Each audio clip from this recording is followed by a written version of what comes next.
Do the Welcome interview. to the. I was trying to. What? Look at you're wrecking Welcome stuff. to the Angry Geeks Show. I'm Jeremy Courtney. That's Lewis Perry. We're here at Legends of Superheroes in Middlebury, Connecticut, and we're here with the one, the Wait a minute. only. You can't say Superman without this man's name coming up. You can't say Shazam, a.k.a. Captain Marvel, with this man's name coming up. No, yeah. You can't spell Jerry Ordway without. That's right. The one and only Jerry Without Ordway an on the Or. Angry Geek Show. This is incredible. And we got to thank Terrificon Mitch Halleck for doing this for us because we do? he wouldn't. Yeah, we have to. I He mean, drove me. he drove. Okay. Well, see, he Well, wouldn't that even makes- talk to us if it wasn't for did you Mitch. have to cop out to the rules of the road too? The 'Cause, rules like, of the road. My God, I mean, sir, you're a legend. You a legend. You you worked with worked everybody. everybody. I mean, you Batman, Yeah. Superman, Captain Marvel, you Captain America, and I was lucky to work with a lot of people who are, go on Infantino. now. I did can't do even a say little his bit on- name. Infantino. Yeah. One Did of he my say That favorite. was my very first DC job. It's one of my favorite Batman artists, by the way, when he did the 180s, and I'm a big fan. Not to take anything away from you, Mr. Ordway, but well, you actually call him Mr. Ordway. well, But we're in awe. You call me Mr. Jerry. Mr. Jerry. Mr. Jerry. And I mean, you're going to be at Terrificon this August. Am I? Me too. Are you on? Mitch. Yeah. Really? You're gonna? Yeah. I think we're gonna be there too. I mean, the Mitch guy he had, but he's a good guy. Well, that's what he tells people. No. We're gonna be talking to Mitch a little bit later. So, comics. I mean, your daughter's drawing comics now too. Yep. And it's what's that like? I mean, you're a legend, and now you have. It's cool. I mean, it's kind of cool to pass on the love of comics. I had certainly loved comics from the time I was a little kid. I think that the idea of drawing as well is kind of a good thing. He wanted to work for Marvel. I did. Really? I grew up on all the Marvel comics. And I was a big fan. I made sure Spider-Man to was my read your favorite. Wikipedia this week. He was like, Mitch is trusting us to do this. I better study now. My three favorite books were Avengers, Daredevil, and Spider-Man. Those were my go-to. I always thought, hey, when I grow up, if I get to do comics, I'll draw Daredevil. Or, I never thought I could draw Spider-Man because I just. Why? Well, it was the John Romita era, Okay. and I think I would have been okay in that vein. But I think guys like I don't know. I think McFarlane and some I was guys gonna can say they can McFarlane. bend the Yeah. characters a little more and make it take advantage of what Spider-Man can do. I think your style you would probably work with Spider-Man, and especially with Daredevil. I mean, I can actually see your style You mean of art as a working. vigilante or something? No, I mean drawing. Yeah, it would be. I would have to they're be only like the comic book characters. Daredevil I and Black can- Widow. I'd have to be a Black Daredevil. Widow. It'd be awkward. Well, have you ever? Every kid that's into comics or likes to draw, they always write their own stories here and there. Did you ever write your own Oh, yeah. Daredevil? Really? Well, I actually the first thing I did, I was probably 10 years old. I was drawing like little mini comics. I did Iron Man. I did it was my own versions, and they're pretty terrible. But at a certain point, I was just showing them around. My mom had a tavern, so there was customers, and I remember my mom would always, show my stuff. As I was saying, when I was a kid, I drew these comics, mini comics, and my mom would show them to people in the tavern, and the first thing that came up was, "Are these your characters?" And it was, the other thing was, "Did you draw this freehand or did you trace it?" And I always drew freehand, but it became like a big mantra kind of thing in the back of my head, and it got me thinking I got to make my own characters. So I made my own really derivative characters. So I had Shield Man, I had the Crime Fighters instead of the Avengers. I had the Acrobat. He was kind of Captain America. And I had my favorite, the best name, which I should have trademarked, is Rubber Man, who was basically like cross between, Plastic Man and Mr. Fantastic. Yeah. So that was I started writing those characters, and then I followed up with put the Messenger in there back in that was 1973, I think, and then Proton. So some of the characters I actually reimagined and hopefully will do more with, but probably not Rubberman. Why not Rubberman? Yeah, why not Rubberman? I guess I guess if it's a I'll have to put the word Do you out to need a Alan Moore. Trojan? I'll put the word out to Alan Moore to see if he can figure out a way to make that work somehow. Have you worked with Alan Moore? Yeah, I did Tom Strong. Is he really like an angry man? Because just his look makes me Yeah, think he he's looks like an angry right. He man. looks like somebody who Might beat me up. or would yell at you from across the street. Yeah. did he yell at you from across No, the street? No. No, he was very nice, very gentle guy. I only talked to him a couple times on the phone, but I met him in the mid '80s when Watchmen came out, and he and Dave Gibbons. I mean, Dave's more of a friend of mine. I know Dave a little better, but yeah, he was easy to work with. Nice. You know, type of guy who writes. See, all you people on the internet, you lied to me. Well, he writes like dense script, and it's up to you to kind of get it across. You know, so I've talked to Dave Gibbons about it when I was doing Tom Strong. We discussed stuff, and I remember Dave sent me an email after one of the Tom Strong stories came out, and he said, "You did good, you nailed it." And I said, "Well, there was one page where there was, a lot of, there's motes of dust and streams of light coming through, a window or something." It's like, yeah, I don't know how you do that. He goes, well, you just draw like little lines and you say the motes of dust are of course implied. I was like, yeah, I was taking it too literally. I was trying to draw motes of dust, but that's how Alan writes. Between Superman and Captain Marvel, because to me Shazam will always be Captain Marvel. Who is your favorite? I mean, I know my personal favorite. I'll let you know. But who is your favorite between the two to work on? Well, they were both different. I always felt really a kinship to Superman from the time of the Christopher Reeve, the first Superman the movie. Mm-hmm. I wasn't a huge Superman fan before that, because again I was a Marvel fan. But that really We all connected have our with me. faults. Well, that really connected with me, and I always felt like, at that time back in 70, whatever it was, 79, that the only Superman that kind of evoked that, image was what a couple of stories Garcia Lopez had started doing at DC. And I, became friends with Kurt Swan later, and it was nothing against him. It just that he wasn't my era, Mm-hmm. at the age I was at when I was a teen. DC looked like something that came out of the 50s, Yeah. whereas Marvel belonged to that time. You know what I mean? They Yeah, inherited and they embodied the 60s, 70s. They really did, especially Yeah. with the whole X-Men run throughout that time. Yeah, and well, if you look, everything. I mean, I think at some point in the 80s, late 80s, I had to do some research into old Superman comics because we were doing something where brought a character back, and Mike Zeck lived nearby in West Haven, Connecticut, and he had a bunch of his comics set up, really organized like a comic store.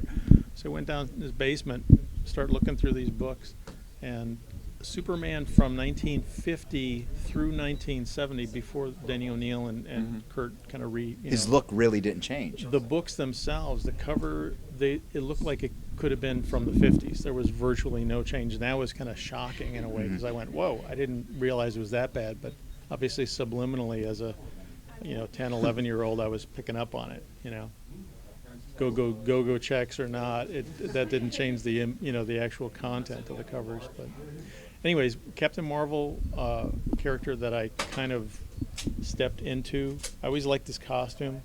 I liked the trailer, the serial from the 40s.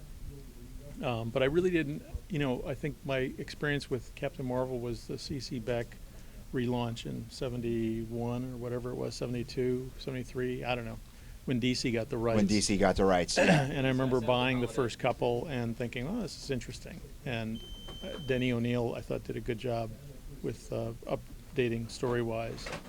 And then I liked Don Newton's work a couple of years into it. But I felt more of affinity for the character's costume and the powers and stuff. Well, I would say I that kind of learned about him as I was doing him, Mhm. when I started working on the project. And again, I inherited it. I wasn't originally going to do it. It was something Byrne was doing. And John had actually drawn a couple pages of his Shazam relaunch, and then he wound up quitting because Shazam Captain Marvel was incorporated into War of the Gods, and War of the Gods did not acknowledge what he was doing, and timing wise it would have been like their book would have come out and then his book would have come out a month later, and it wouldn't have made any sense because there was no, it was a perfect point for if you're going to relaunch it or re-envision it, you would do it before that, or you'd hold off on War of the Gods. And so your work on Captain Marvel, on the Power of Shazam, to me it brought the character that the old style artwork always reminded me of Archie. You took that and brought it to this godlike drawing, the way you portrayed him, and that's what made me like pick up the book and go, wow, this is the Captain Marvel that I watched on television. And that's my favorite body of work from you is Captain Marvel. It just unbelievable. Superman was more of a group project, even though I was kind of like the I was team getting leader. to that next. But Captain Marvel was like probably my biggest thing to do on my own with the editor, with Mike Carlin, originally with Jonathan Peterson. We did the graphic novel. But yeah, it was something that I learned on the kind of on the fly. I still have a microfilm machine reader, because at the time you couldn't even find back issues of the 70s stuff. It was very hard you couldn't go on eBay or something. At that time, kids so I would. Today don't know how easy Well, they have it. it was tough. I would go comic store to comic store, and I'd say, "Got any Shazams?" Nobody had any Shazams, And I wasn't going to buy like old stuff because I couldn't afford to just start buying old comics. Yeah. So I found that the Wiz Comics was on microfilm, and I picked up a bunch of sets of those, and I still kick myself for selling my number one. Well, I went through all that stuff, and I've kind of, figured out stuff that I thought hadn't been exploited, when I did it. So that was the other thing, is I was able to take elements that they'd added in later on and kind of build it from the ground floor. Now, did you use the serial at all? Did you use the television show at all? I mean, not the TV show as much. Again, I think at the time the TV show came on, I was closer to, I guess it came on in 77. It was in the mid 70s. Is that what I remember? Whatever watching. I remember was at that point I was of beer drinking age, and I wasn't going to get up on a Saturday morning to watch anything. So for cartoons. Well, see, cartoons were no longer a part of.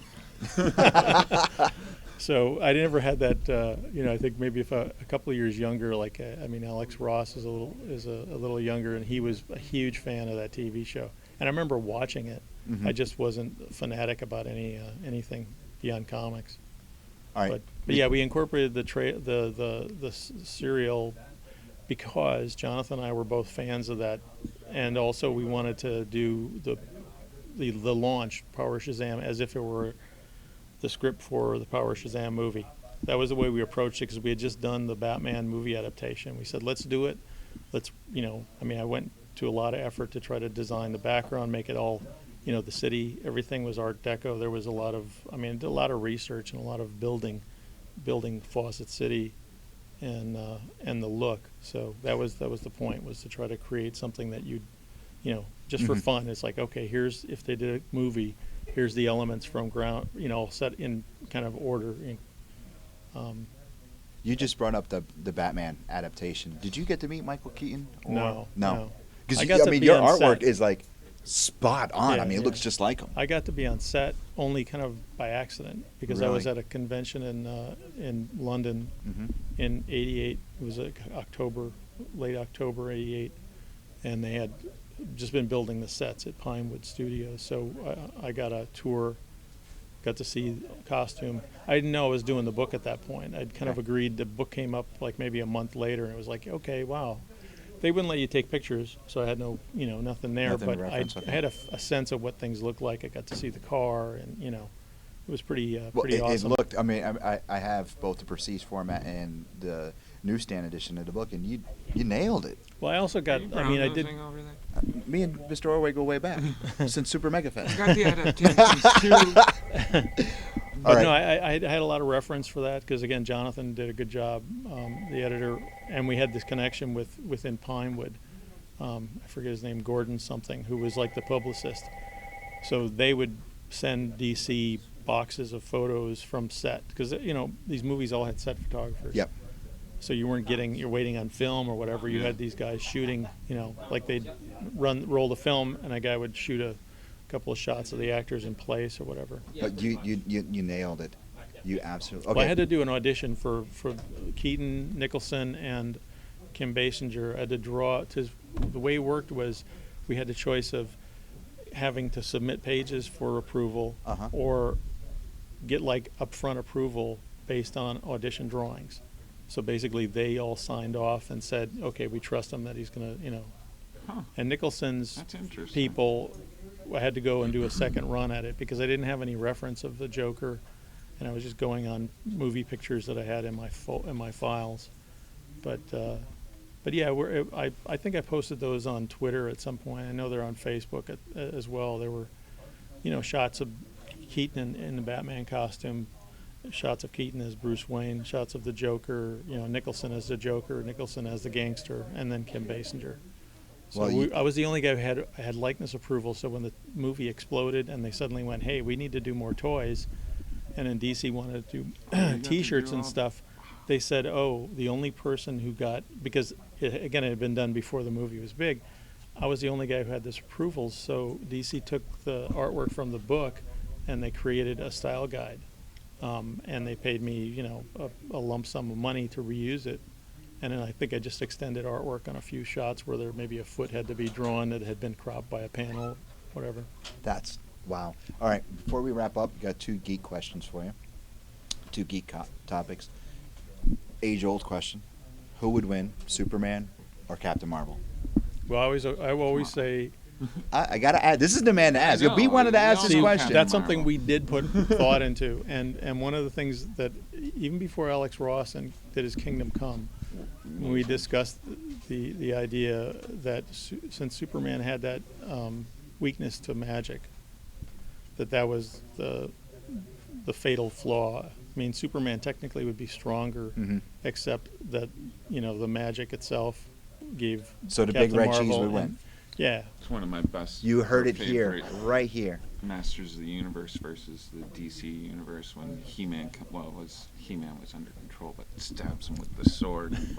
How did you feel about that? The Master of the Universe and. I never. I'm the only nerd that read that. When was this?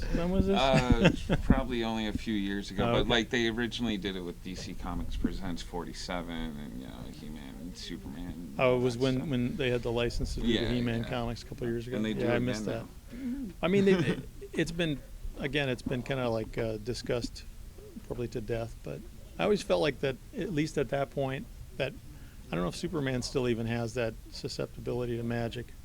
And it was really like that was a side effect of his human upbringing.